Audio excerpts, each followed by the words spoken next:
says, unfortunately, the government here has decided to stop following the days of Eid according to Mecca as we did in the past. As a result, we have people celebrating Eid on 2 different days. Please advise us. It is unfortunate to see the same Muslim community celebrating Eid or beginning Ramadan on different days. Not necessarily because they are either following Mecca or not following Mecca, because this is not the concern. If the community have chosen one of the 2 fiqh opinions, 2 valid fiqh opinions, for instance, اختلاف المطالع, that we are an independent country and would like to sight the moon on our own, so if we get to see the crescent, we'll fast. If we get to see the crescent, we'll celebrate Eid. If we don't, then we'll continue Ramadan 30 days, or we will not fast tomorrow if it is the end of Sha'ban and the beginning of Ramadan and so on. This is 100% valid, and that will unite the community. But if it is simply that we're not following any Muslim country, and meanwhile we're not even getting to sight the moon, and rather we'll do some calculations, that is refused. That is refused. So the other opinion is Wahdatul Matala'. And Wahdatul Matala' does not concern Mecca only. Rather, it concerns the whole Muslim world. So if the moon was sighted in Pakistan and it was not sighted in Mecca, according to the opinion, the very valid opinion of the unity of what? There is only one moon. And once it is born anywhere, that means it is the beginning of the new lunar month. So it should be followed. That's called the unity of al-matala'. Once some country and some locality and some Muslim just people were able to see the crescent, that is sufficient. This is a perfect view, but who can apply it?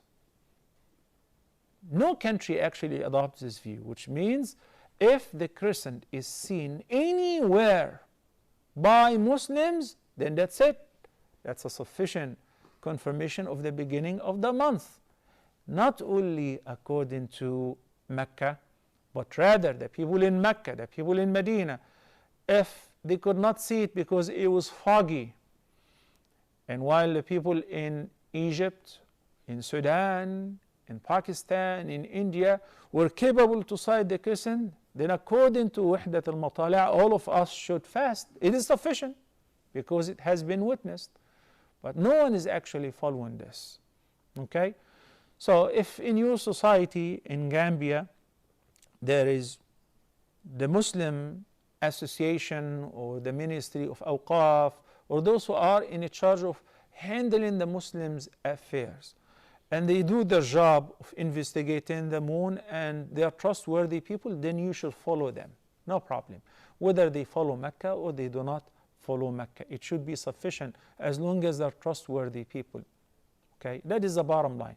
This confusion is happening due to lack of trust, and secondly, whenever politics intervenes in religion, politicians keep saying that there should not be any religion in politics. Please apply what you say to yourselves. Stay away from your religion. Leave the religion alone, not leave it and become non-Muslims. I do not mean that. If you are not educated in the deen, do not volunteer to impose your nonsense views in the religious commandments, in the religious ahkam. Rather, let the scholars manage this business. But, subhanallah, for a reason or another, the ummah keeps getting divided furthermore to the point that within the same community and within the same household in New Jersey, for instance, in Houston, Texas, in Florida, you see some family members, same household, some people are celebrating Eid here and some people celebrating Eid the next day and so on. And this is really sad. May Allah guide us what is best.